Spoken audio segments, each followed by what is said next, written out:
हाँ, क्या काम का है।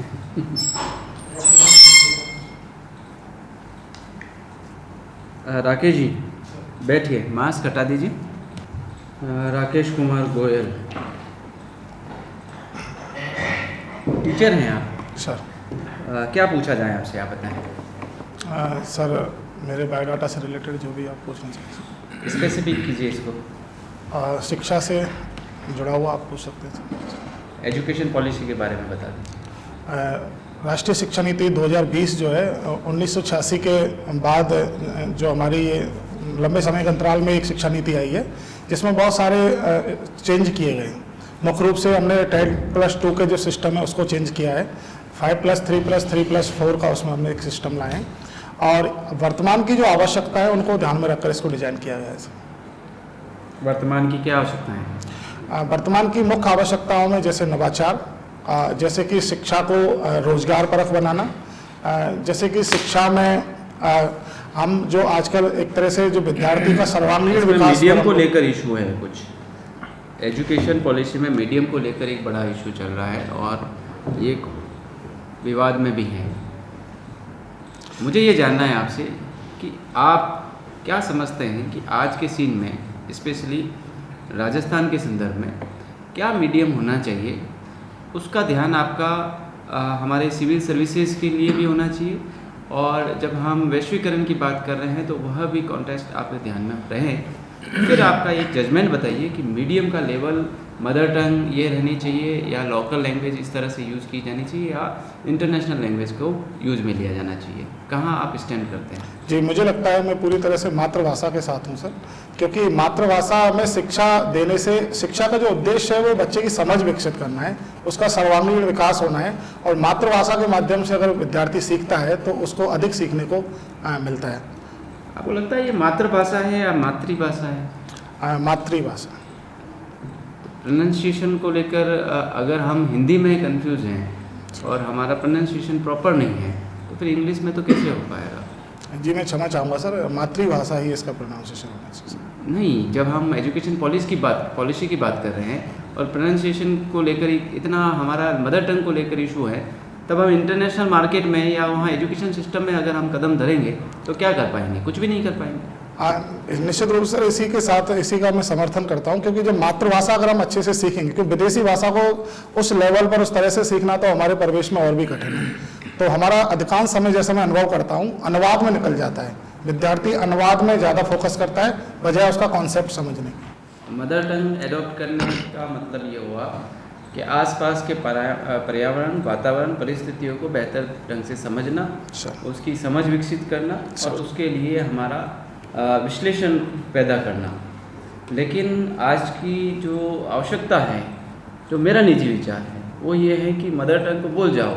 वो स्वाभाविक है कि वो बच्चा सीखेगा, क्योंकि वह परिवार से उसको सीख करके आगे बढ़ रहा है। लेकिन आवश्यकता की जब बात की जाती है तो इंटरनेशनल लैंग्वेज अनिवार्य हो जाती है, और मुझे लगता है कि ये एजुकेशन पॉलिसी ठीक नहीं है, क्योंकि यहाँ पर हमें जो प्रपोज किया गया है वो मदर टंग को लेकर ज़्यादा उसकी महत्वपूर्ण भूमिका को रखा है। तो आप ये बताएं कि अगर आप मदर टंग के फेवर में हैं तो फिर कैसे इसको जस्टिफाई करेंगे? सर, मदर टंग भाषा का माध्यम है। अन्य भाषाएं सीखने की शिक्षा नीति में कोई मनाही नहीं है। हम विदेशी भाषा भी सीख सकते हैं। त्रिभाषा फॉर्मूला में 3 भाषाएं सीखने की हमें बताया गया है।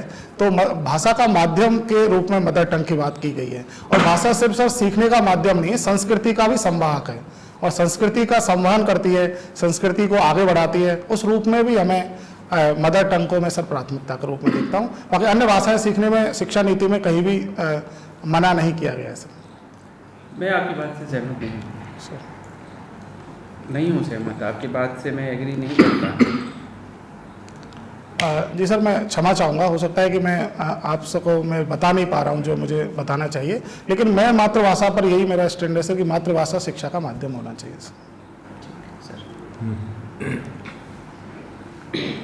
शिक्षा के बारे में बात को आगे बढ़ाएं। जी सर। अच्छा, मैं ये जानना चाह रहा था कि आपके हिसाब से शिक्षा का उद्देश्य क्या होना चाहिए, इसका ऑब्जेक्टिव क्या होना चाहिए एजुकेशन का? एक अच्छा मानव बनाना सर। एक अच्छा मानव बनाना। अच्छा मानव की परिभाषा क्या होती है? अच्छा मानव वो होता है सर जो मेरी परिभाषा में जो दूसरों के दुख दर्दों को समझे, दूसरे की भावनाओं को फील करे और जो नियम है, कानून है, उनका पालन करे सर। अच्छा, तो आप आजकल की जो शिक्षा है वो अच्छा मानव बनाती है या नई शिक्षा पॉलिसी जो हमने लागू की है वो अच्छा मानव, आपकी जो परिभाषा है ना अच्छा मानव की, जी सर, वो बना देगी? पुरानी शिक्षा नीति भी सर निश्चित रूप से बेहतर मानव बनाने के प्रयास में थी, लेकिन जैसे जैसे तकनीक का विकास हो रहा है, जिस तरह की चुनौतियां समाज में बढ़ती जा रही हैं, उस हिसाब से अब हमें कुछ और नई चीज़ों को करने की आवश्यकता थी, और जिसके लिए हमारे जो विद्वान विश्लेषक हैं उन्होंने नई शिक्षा नीति को इंट्रोड्यूस किया सर। तो अभी आपने चुनौतियों का नाम लिया ना, तो ये क्या चुनौतियां हैं जो शिक्षा के क्षेत्र में आती हैं, खासतौर पर राजस्थान के परिप्रेक्ष्य में बताइए आप। जी सर, जैसे वर्तमान में अगर हम शिक्षा को देखें सर कि जो पुरानी जो शिक्षा पद्धति से जो हम पढ़ते हैं वहाँ हमारे पास विषयों की स्वतंत्रता नहीं थी और वो रोजगार को मुख्य रूप से केंद्रित कर रही थी, लेकिन अब जब हम नवाचार की बात करते हैं कोई नई, तो उस समय हमें इसमें छूट दी गई है काफ़ी हद तक। दूसरी चुनौती सर, अभी हम जिस तरह भौतिक संसाधनों के पीछे भाग रहे हैं, जिस तरह हमारा जो उद्देश्य जो है वो भौतिकता से उत्प्रोत हो गया है, नई शिक्षा नीति हमें उसमें आध्यात्मिकता और साथ साथ थोड़ा हमारे मोरल जो वैल्यूज हैं उनको अधिक फोकस करती है। एक और सर मैं इसमें पॉइंट ऐड करना चाहूँगा कि जो हमारा जो पढ़ा लिखा व्यक्ति था, जो पुरानी जो पढ़ के बढ़ रहा था, वो अपने आप को समाज के निम्न वर्ग से, अन्य तबकों से कटा हुआ महसूस कर रहा था। नई शिक्षा नीति में उसे जोड़ने के लिए भी कई स्टेप सजाए गए सर। जैसे एक उदाहरण बताओगे आप? जैसे कि वोकेशनल एजुकेशन के माध्यम से आप विद्यार्थी जो है अन्य कार्य जो होते हैं क्षेत्रीय ग्रामीण स्तर पर उनको सीखेगा, इस तरह से। तो ये वाला तो प्रयोग पहले भी किया जा चुका है, आपको पता है, गांधी जी के टाइम पे बुनियादी शिक्षा के नाम से ना, बेसिक एजुकेशन के नाम से। तो पहले जब किया था तब सफल रहा था या असफल रहा था, और उसको वापस क्यों करने की जरूरत पड़ी, बीच में हटाने की क्यों जरूरत पड़ी? जी सर, पहले जो ये प्रयोग था, गांधी जी का जो मूल सिद्धांत था उसका प्रयोग किया गया, लेकिन वो उतनी सफलता इसमें नहीं मिली, क्योंकि हमें जो जिस तरह से हम आज़ाद हुए और हमें जिस तरह रिसोर्स की जरूरत थी, एक स्किल्स की जरूरत थी, तो हमें मानव रिसोर्स डेवलप करना था। इसलिए मानव संसाधन विकास मंत्रालय भी नाम हमने रखा, HRD मिनिस्ट्री हमने इस तरह से उसको डिजाइन किया। पहले शिक्षा दो चीज़ों को मिक्स कर रहे हो आप, HRD और वो मानव विकास करने वाली शिक्षा का तो बहुत अलग एक कॉन्सेप्ट है। गांधी जी की तो रचनात्मक शिक्षा थी और बुनियादी शिक्षा थी, उसका तो आपस में कोई मेल जोल ही नहीं है ना। मेरा तो सवाल वही था, जो गांधी जी ने शिक्षा का कॉन्सेप्ट दिया था बुनियादी शिक्षा का, वो पहले भी अपन ने शुरू किया था आज़ादी के तुरंत बाद, तो ऐसी क्या बात थी कि उसको हटाना पड़ा और फिर उसको वापस से अपने को फॉर्मल एजुकेशन में आना पड़ा, मैकाले वाले सिस्टम में, और फिर वापस से अभी हम वापस सोच रहे हैं कि कहीं ना कहीं बुनियादी शिक्षा को लाने की ज़रूरत है? सर मैं इसको बहुत अच्छे से तो नहीं बता पा रहा हूँ, लेकिन मैं जितना समझ पा रहा हूँ कि उस समय रिसोर्स है, संसाधन हमारे पास पर्याप्त नहीं थे और उसके लिए पर्याप्त संसाधनों का होना बहुत आवश्यक था सर। चलिए, अब एक और सवाल ये है कि जो शिक्षा की चुनौतियों की हम बात कर रहे थे और आपने जो जवाब दिया वो सारा शिक्षा नीति या फिर शिक्षा के कार्यक्रम को लागू कराने से लेकर आपने जवाब दिए थे ना। मैं और चुनौतियों के बारे में जानना चाह रहा था कि क्षेत्र स्तर पे शिक्षा से जुड़ी हुई प्रॉब्लम या उससे जुड़ी हुई चुनौतियाँ क्या क्या है? सर मैं फील्ड लेवल पे किस तरह के चैलेंजेस हैं शिक्षा को, लोगों को शिक्षा से जोड़ने के लिए? जी सर, इसमें पहली चुनौती मैं देखता हूँ ड्रॉप आउट केसेस सर। शिक्षा को बीच में छोड़ देने की प्रवृत्ति बहुत ज़्यादा है, विशेषकर वंचित वर्ग के लोग इसमें सबसे ज़्यादा चुनौतीपूर्ण स्थिति में है सर। दूसरी में संसाधनों की अवसंरचनात्मक चुनौतियाँ देखता हूँ सर, कि जहाँ प्राइवेट स्कूल्स के पास जितना इंफ्रास्ट्रक्चर है उतना सर सरकारी स्कूल्स के पास उतना इंफ्रास्ट्रक्चर नहीं है। कुशल प्रशिक्षण की भी आवश्यकता सर मैं इसमें देखता हूँ, जितनी ट्रेनिंग पर्याप्त मात्रा में मिलनी चाहिए, विशेषकर प्राइमरी एजुकेशन में शायद उतनी प्रॉपर ट्रेनिंग नहीं है सर। ये मैं चुनौती देखता हूँ सर। तीसरा क्या है, शिक्षा तो दे रही है लेकिन रोजगार से उसको जोड़ नहीं पा रही है, इससे बहुत सारे विद्यार्थी इससे जोड़ नहीं पा रहे हैं सर। तो ये एक चुनौती में ग्राउंड लेवल। अच्छा, शिक्षा और रोजगार का कोरिलेशन आपने बता दिया। मैं शिक्षा और जन सहभागिता का कोई रिलेशन है और इसके लिए कुछ प्रयास सरकार ने किए हैं? अगर किए हैं तो क्या है वो, कोई इस तरह की कोई व्यवस्था हो तो बताइए। जी सर, जन सहभागिता का जनता का जो सहभागिता उसमें होनी चाहिए एजुकेशन में। एजुकेशन में, और उसमें भामाशाहों के माध्यम से सरकार तमाम तरह के कार्य करवाती है, उनकी योगदान देती है। हमारी ट्रेडिशनल पद्धति में तो सर जो गांव के जो पंडित जी होते थे, पुजारी होते थे, वो भी शिक्षा दिया करते थे, परिवार भी शिक्षा दिया करता था। और बताइए, और इसके अलावा गांव के लेवल पे कोई सिस्टम बनाया है गवर्नमेंट ने जिससे कि जनसहभागिता बढ़े? ऐसा कोई सिस्टम का पता है आपको शिक्षा में, स्कूल से जुड़ा हुआ कोई नियम या कुछ नहीं पता है आपको? ठीक है, चलिए स्कूल की बात है, थोड़ा सा स्कूल के बारे में पूछ लेते हैं। आप स्टेट गवर्नमेंट में है या? जी, मैं केंद्रीय विद्यालय में काम करता तो आपके यहाँ तो मिड डे मील नहीं चलता होगा? जी नहीं चलता।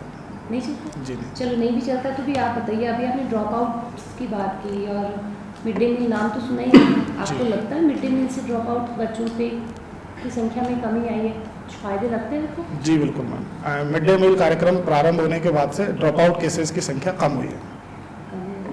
स्पेशली गर्ल्स या बॉयज़ ऐसा? हाँ, स्पेशली मैम इसमें गर्ल्स चाइल्ड को ज़्यादा फायदा मिला है, और दलित वर्ग जो है, वंचित वर्ग है, उनको अधिक इसमें लाभ मिला है। चलिए, क्योंकि शिक्षा हम आपने एमए हिंदी में किया है। जी मैम। हिंदी में जो पद्य साहित्य उसको कितने भागों में बांटा गया है, थोड़ा आइडिया है इसको?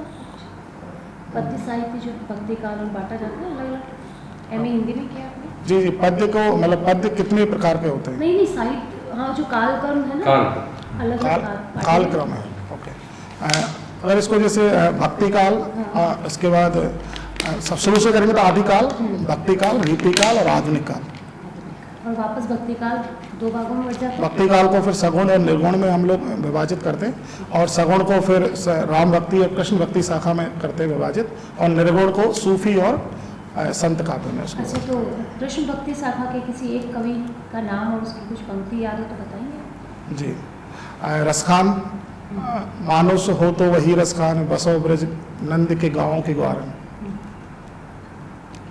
और बिहारी कौन से काल के? बिहारी रीति काल के कवि। बिहारी का कोई एक जो बहुत फेमस है?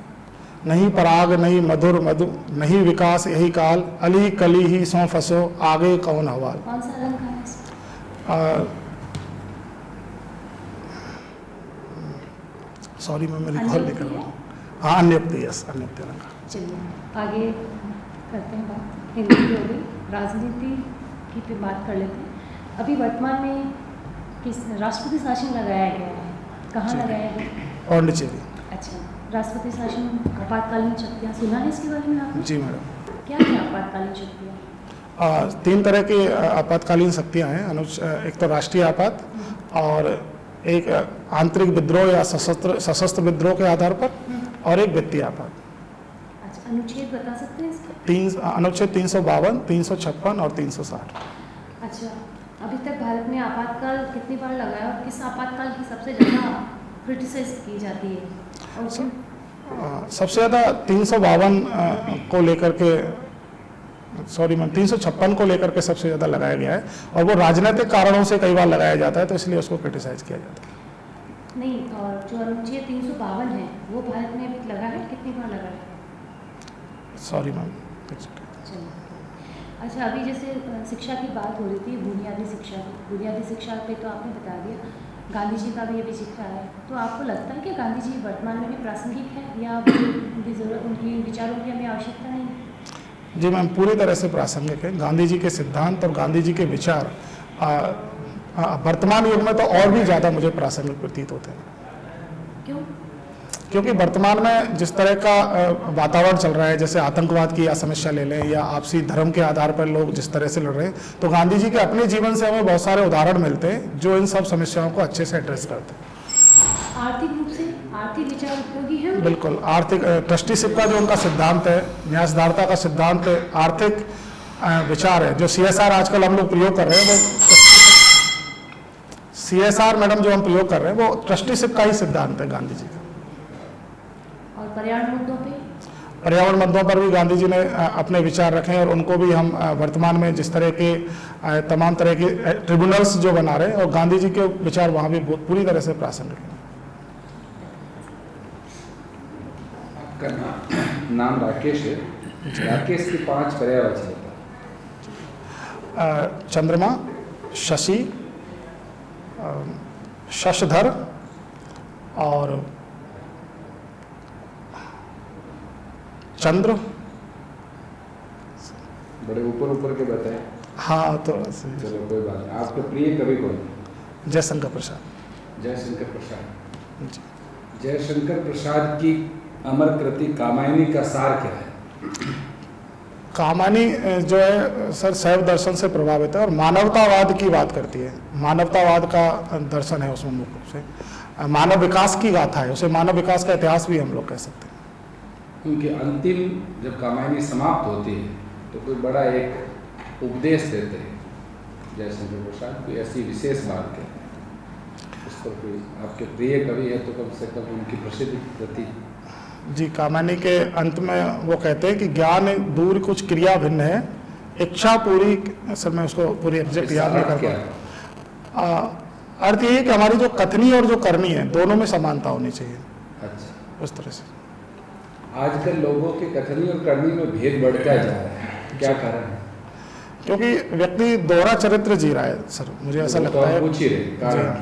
कारण है कि भौतिकतावादी जो उसका जीवन है, सुख सुविधाओं की जो लालसा है और समाज जिस तरह जटिल हो गया है, तो ये सब कारण उसकी कथनी और करनी को। आप ये बताओ कि भौतिकता को कम करने के लिए आपने पिछले 4-5 बार इंटरव्यू में उपयोग किया सब भौतिकता, आप इसको कम करने के लिए क्या 4 उपाय सजेस्ट करोगे? सर भौतिकता को कम करने के लिए हमें व्यक्तियों को उसके आध्यात्मिक विकास की ओर ध्यान देना पड़ेगा। हमें उन्हें बताना पड़ेगा कि जो ये जितनी भी चीज़ें हैं इनका कोई एंडलेस है, इनका अंत नहीं है। तो हमें कहीं अपने आप को एक समझाना पड़ेगा कि किस तरह से हमारे जो पूर्वजों ने और किस तरह से इस चीज़ को हमने भौतिकता का क्या आशय समझते हो? भौतिकता का मतलब संसार के जो सांसारिक साधन है उनको ज़्यादा ध्यान देना, उनको एकत्रित करने पर अधिक ध्यान देना। एकत्रित करने पर ध्यान। जी, अच्छा। तो आप मतलब किस सीमा को मानोगे कि यहाँ जाके व्यक्ति को रुक जाए चाहिए, वो क्या सीमा का क्या मापदंड आपके अनुसार क्या? इसमें सर साधु इतना दीजिए जामे कुटुंब समाए, मैं भी भूखा ना रहूं, साधु भी भूखा न जाए, वो मेरे हिसाब से एक सही परिभाषा भौतिकता की। डायरी भी लिखते हो आप? जी सर। आपने लिखा है डायरी लेखन, कोई प्रसिद्ध डायरी का नाम बता सकते हो जो आपने पढ़ी हो किसी की? सर सॉरी सर, नहीं पढ़ी। एक्चुअली मैं डायरी लेखन ये पुराना मेरा वो मैं कविता लेखन था उसमें। और लास्ट प्रश्न है मेरी तरफ से। आजकल स्कूल में ऐसी बहुत सारी घटनाओं का अखबार में जिक्र होता है कि जिस पर टीचर पर कई प्रकार के आरोप आए हैं अथवा जो भी एक व्यवहार नहीं होना चाहिए बच्चों की गुरु और शिष्य के जगह, उनके बीच में कई प्रकार के आरोप भी आए हैं, कई टीचरों को जेल भी जाना पड़ा। तो अभी शिक्षकों की मानसिकता इस प्रकार की बदल रही है, इसको रोकने के लिए आपके अनुसार शिक्षा जगत में स्पेशली एक शिक्षक के क्या मापदंड होने चाहिए? कोई 4 मापदंड बताओ जिससे उन्हें एक उसकी महिमा और गरिमा बन जाए। शिक्षकों के बीच में कुछ उदाहरण ऐसे मिलते हैं सर। इसमें 4 मापदंड मैं ये कहूँगा, एक तो उनका जिस तरह से हम एकेडमिक रिकॉर्ड देखते हैं उसी तरह उनका एक नैतिक रिकॉर्ड भी रखा जाना चाहिए, होना चाहिए।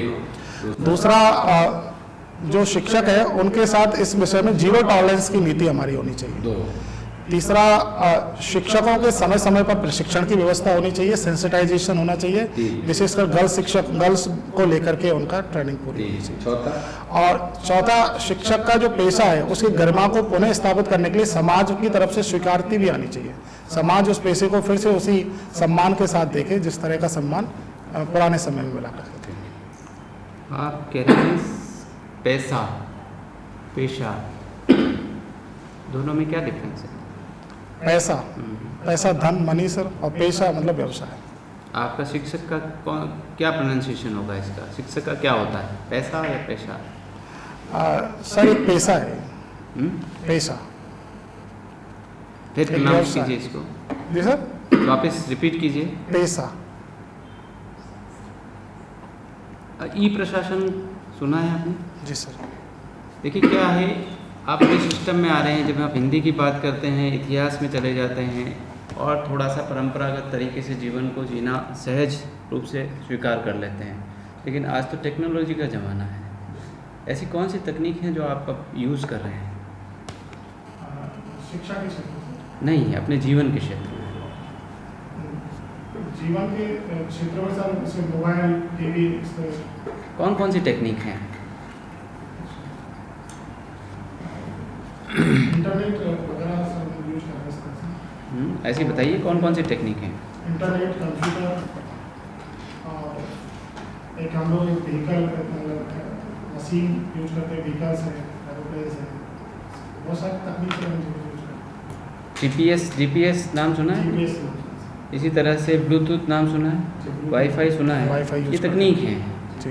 ऐसी कौन सी तकनीक हैं जो आप एजुकेशन डिपार्टमेंट में रहते हुए यूज़ करते हुए आ रहे हैं? एजुकेशन डिपार्टमेंट में हम लोग सीसीटीवी कैमरे भी आजकल लगे हुए हैं सर, इस तरह से। आप क्या यूज़ कर रहे हैं? हम लोग तो सर ये सर वाईफाई वगैरह सारा यूज कर रहे हैं। वाईफाई हो गया, ये ब्लूटूथ हो गए, ये सारी तकनीक आजकल हम लोग, प्रोजेक्टर है, सारा स्मार्ट क्लासेज है, स्मार्टफोन्स हैं, ये सभी आजकल शिक्षा के अंग बन गए। अभी जब कोरोना काल रहा और लॉकडाउन का समय रहा, तब ऐसी कोई तकनीक यूज़ नहीं की स्टूडेंट को पढ़ाने के लिए? गूगल क्लासरूम यूज किया हमने, गूगल मीट के थ्रू हमने बच्चों को पढ़ाया, जूम ऐप्स के थ्रू सर हमने बच्चों को पढ़ाया। कुछ हमारे अपने सिस्टम डिपार्टमेंट ने ऐप कुछ डेवलप किए, उनके माध्यम से भी हमने सर बच्चों को पढ़ाया। आप केंद्रीय विद्यालय में हैं। अच्छा। केंद्रीय विद्यालय में केंद्र के स्कूल हैं, और जबकि हम दूसरी तरफ आप प्रतापगढ़ में पोस्टेड हैं, उदयपुर में। तो आप ये देखते हैं कि उदयपुर में भी ही स्टेट गवर्नमेंट के स्कूल हैं। दोनों में क्या आप अंतर, क्वालिटी वाइज क्या आप डिफरेंस पाते हो? और अगर आप प्रशासन में आओगे तो कैसे आप उसकी पहचान, क्योंकि आप अभी कर चुके हो, तो फिर उसको बदलोगे कैसे? अंतर तो मैं ये देखता हूँ सर कि हमारे पास रिसोर्सेज काफ़ी अच्छे हैं, और विशेष रूप के हमारा जो सिस्टम है, प्रशासनिक जो ढांचा है स्कूल एजुकेशन का, वो काफ़ी सख्त है सर, काफ़ी व्यवस्थित है।